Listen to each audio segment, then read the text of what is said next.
I cannot believe that ruins like these with rocks this massive can exist just minutes outside of the ancient Incan capital. This is incredible, and it's something that I could only imagine in my dreams. Welcome to Cusco.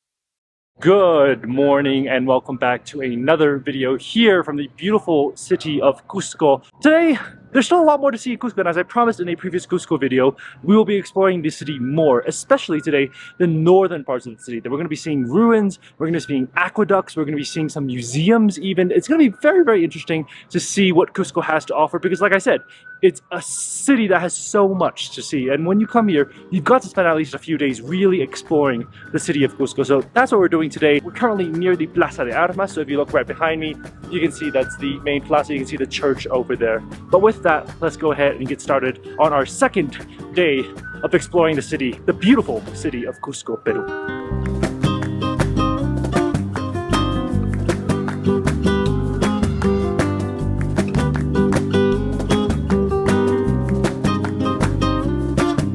Now behind me looks just like any other Incan wall that you'll find here in Peru. The big stones that are just sort of serving as the foundation of a building. But if you look carefully on this particular street, there is something very special.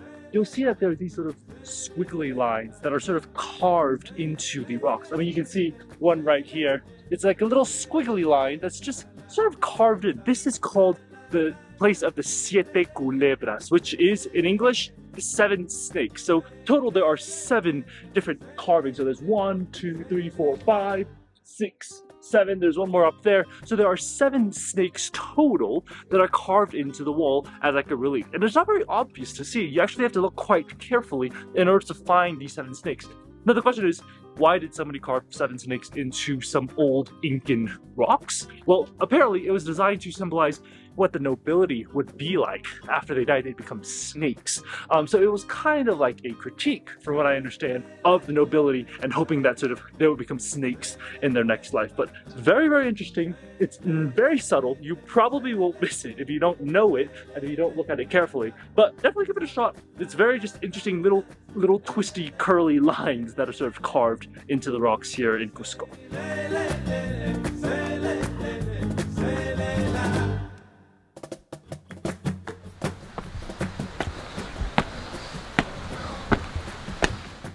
I have no idea where we're walking, but apparently this staircase is where we need to go to access an aqueduct. We're literally going to be walking on a river. That is crazy.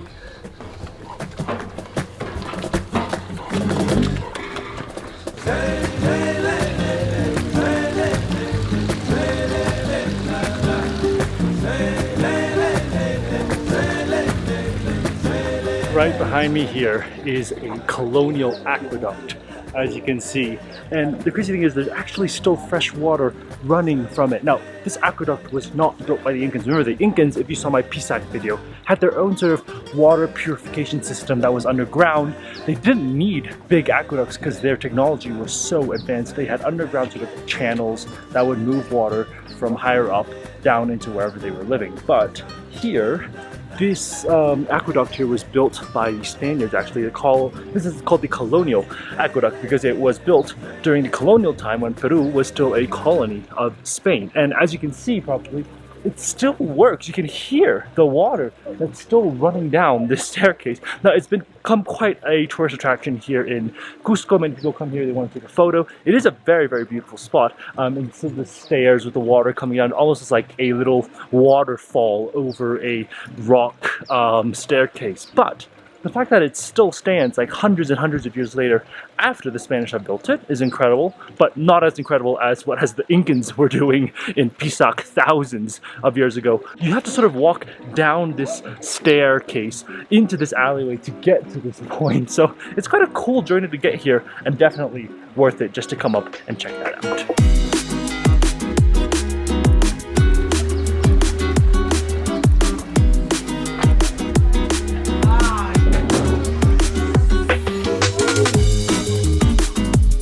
Right when you get off the little alleyway of the aqueduct and turn around the right, you get to this beautiful street here. This is Calle Siete Borreguitos. Now, it is a very nice and interesting street. So it's sort of turned into this sort of Instagram hype place where you've got these flowers, as you can see, right along the walls. People come here, they take photos, and there's actually even locals here who come with their alpacas and charge you if you want to take photos with them.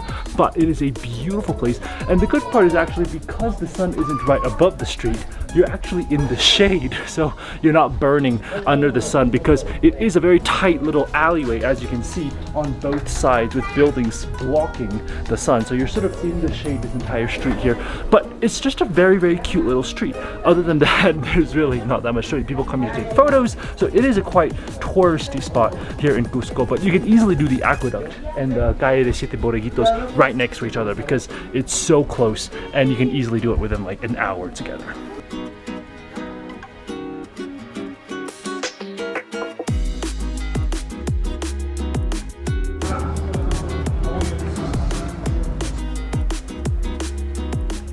An integral part of the Incan culture here in Peru is obviously their herbs. Whether it's you get an emoliente at night, or you have the ponches, anything, a lot of the drinks here, a lot of the food here has herbs, and that's because Incan herbal medicine is incredible. It is very, very famous. We've come here right now to the Museum of Plantas Sagradas, which is the sort of sacred plants of the Incan culture, and they do a great job displaying all the different types of plants that the Incans would use, the herbs that they would use in their food and their drink. And so, for example, right here we're in the garden area, and there's like a lot of things. There's like jasmine, there's like different types of cactus that they might use. They have different grasses that they'll use to make like certain different teas, and it's very interesting to see that they're growing it here, and these are the actual ones that they're using. And they have a lot of ceremonies, a lot of demonstrations on the inside. We're about to go check those out, but this place is so cool. They've really done a good job sort of making it like a cute little garden sort of thing, but at the same time educating you about the Incan medicines, the Incan herbs. It is really informative if you want to learn more about the Incan culture. These are the cocoa leaves that people might take for altitude sickness, but here, look at all the different types of quinoa that they have. Like, there's so many different quinoa. It is incredible. A lot of different barks, a lot of different leaves that they might use for medicinal purposes here in the Incan culture. It is so many different types of herbs and medicines that they use here. It's super interesting. Crece alrededor de otra planta. Ayahuasca es abuelita. San Pedro es abuelito. Ayahuasca nos ayuda a curar la mente y el espíritu del susto, del trauma. Sí. Cuando hay un trauma shock. Sí. ¿Y por qué me pasó? Sí. ¿Por qué a mí? Sí. Tengo miedo. Sí.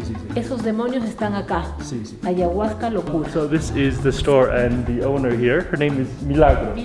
Milagro. She's super nice. She shows you around and shows you everything, all the different herbs and their uses, because each one is very different. For example, she was showing me one which is the ayahuasca. See, ayahuasca.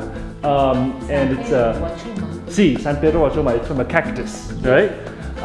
And like you do ceremonies, and there's different purposes. Some of them it's to make yourself so like pull yourself together. Some of them is to sort of calm down your mind. Some of them sort of helps you like clarify things. It's a very interesting type of ceremony that they do here. It's explaining to me, because I've heard this a lot, about the idea of the Pachamama, which is this sort of idea of the Incan god, and we usually look up for God, but the The Incans believe that the earth, wherever we touch, everything we step on, that is our God, and everything that it grows on there we can use. So that's why this place is called the Museum of the sort of sacred plants, because it's the gifts that the Incan god Pachamama has given us.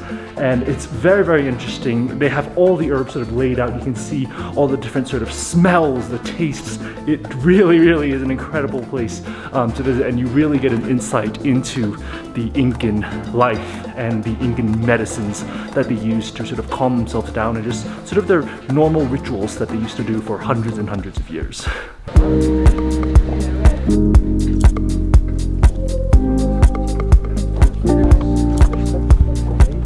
Well, after hiking up that pretty steep street, we have officially started to enter the archaeological site of Saqsayhuaman. Yes, the name of this site is called Saqsayhuaman.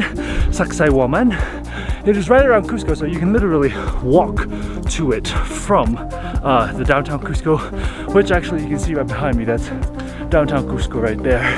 But the hike officially begins. Again, it's going to be a long hike, so let's go ahead and get started.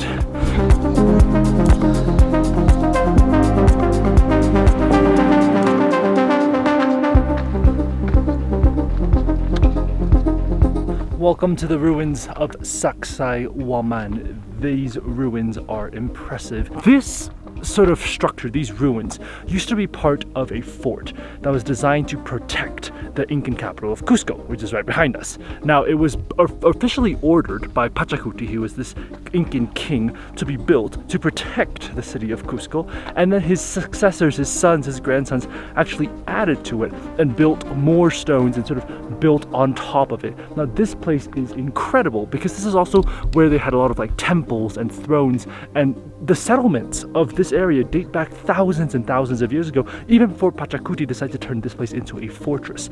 So even before it became a protective fort for Cusco, this was already a place that had been inhabited for thousands and thousands of years, which means that there's a lot of archaeological evidence that people are finding here on these ruins. We're going to keep going around and I'll show you guys more, but so far what I've learned about this place is that it is incredibly massive. I mean, look how big all of this place is, and the stones that are being used to build this place were absolutely impressive.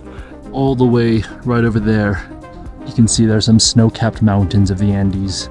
Luckily today's a clear day and we actually had an incredible view of the Andes right over there. But wow, it's so crazy that we're so near these massive tall mountains that make up the Peruvian Andes. Right behind me, you see this beautiful doorway, this sort of arch that enters into a bunch of sort of rooms inside. This is called the Inti Punku, and you actually see this in a lot of ruins, like Machu Picchu has its own Inti Punku. Yesterday at Pisac, they have their own Inti Punku. Inti Punku refers to the temple of the sun. So this place is behind me. You would go through, it always has that sort of archway. That's how you know that. That's sort of the marks the entrance into the temple of the sun, el Templo del Sol. And inside is where they would do a lot of the rituals within the temple for the sun.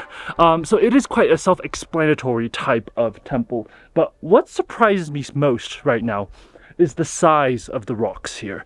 Look at these rocks. They are massive. And what's interesting is that you might see it and be like, oh, there's nothing special about them. But these rocks are so tightly fitted together that in most places, not even a single sheet of paper can go through them. And you might wonder, how did the Incans do it? Because they didn't have technology. They didn't even use cement. All these rocks are just placed there as they are. There is no cement gluing the rocks together. They just carved the rocks perfectly to fit them in like this. And well, Pachacuti hired like thousands of people to bring these rocks up here and build them here, which is why they're so impressive. The sheer size of them, I mean, even modern day technology would struggle to build something without cement, and it remains one of the largest archaeological wonders in the Americas because there's no other structure in the world that has such large rocks like the ones we see right behind me. And look at the size of that rock over there. That is at least 3 people's height worth of a rock. And yet it was only moved by people. There were no cranes, there were no airplanes that could fly this over. And yet it still remains here to this day, thousands of years later, as a foundational rock for this entire archaeological structure.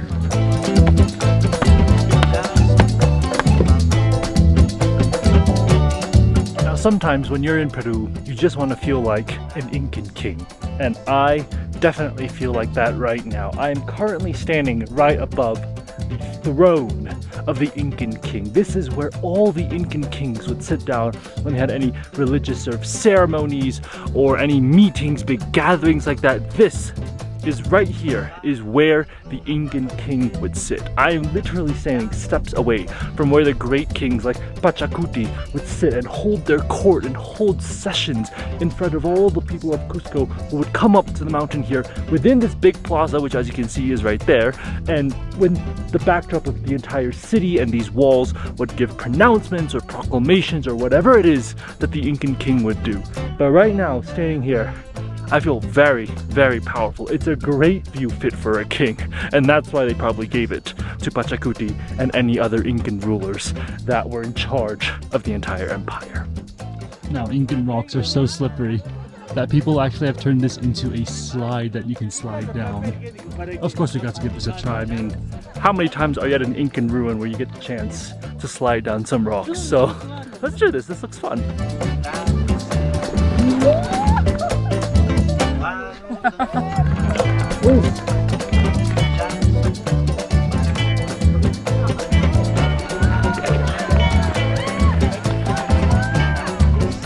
Well, if you thought Incan ruins are just old, boring, and historical, I can guarantee you that is not the case.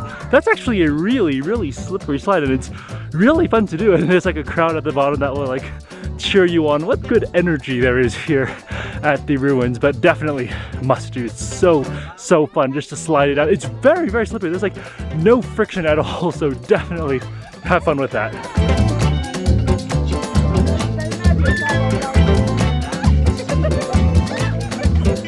Now, one of the sad parts about the ruins at Saqsayhuaman is that you can see all these rocks behind me and they're super well preserved, and that's impressive. But back in the day when the Incans actually had this sort of structure in its fullest glory, it was actually much larger and had more stones.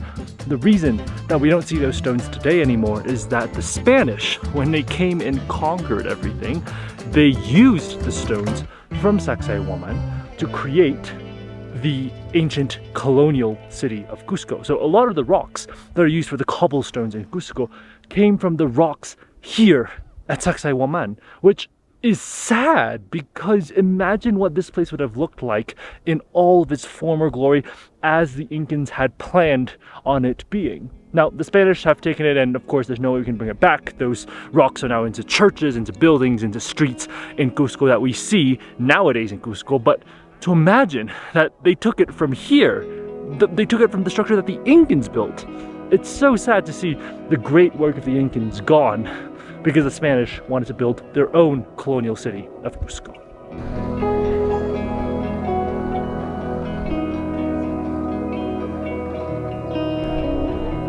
Right next to the ruins of Saqsayhuaman. So you have to go down a valley and then up again to this other hill. Right next to the ruins is this place right here. You can see there's a white statue of Jesus Christ, which is why it's called Cristo Blanco. And here is the view of Cusco that you've been dying to see. This is such an incredible view, and this is where we're going to be staying for sunset tonight. It looks beautiful. You can see the Plaza de Armas, you can see everything, but it just extends all across the entire valley. You can really see why people wanted, the Incans wanted to create a city here in the middle of this valley. But it is incredible, and we're just going to enjoy the sunset here from Cristo Blanco, one of the most important viewpoints in all of Cusco.